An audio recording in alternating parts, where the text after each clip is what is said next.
شعبه بانک ملی در شهر خوجند گفت اگرو اینوست بانک و تاجیک صادرات بانک بیش از 8,500 پسنداز ساکنان ولایت سوخت را برگردانیدند.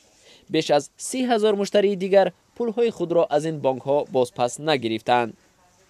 رئیس بانک حدودی درآمد 6,045 امانتدار اجرا کرده شد با مقداری برای مردم با مقدار 26 میلیون سومانی چی دادند.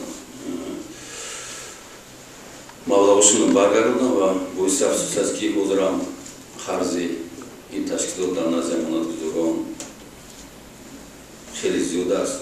29,000 امانتگزار بودن پولش نگرفته. این مبلغ 188 میلیون سوم رو تشکیل می‌کرد.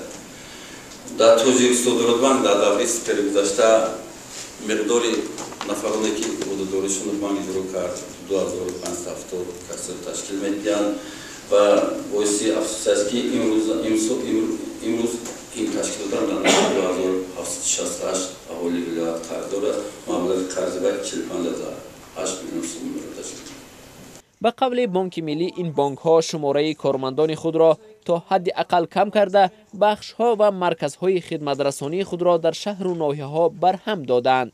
نماینده تاجیک صادرات بانک گفت تلاش دارند پسندازهای مردم را برگردانند. از جهت اعمال‌هایی که راستای اساسی که به بانک لازم نیستند برای مردم پیشنهاد کرده ایستادیم برای بررسی مبلغ‌هایشان گیرند. ما این کارها هم به انجام رسانده هستیم. مشکلی اگرو اینوست بانک و تاجیک صادرات بانک از 3 سال به این طرف ادامه دارد.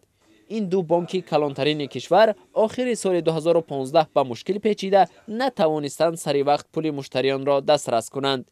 این وضع به نوبت طولانی و نارضایی مشتریان از این بانک ها سبب گردید.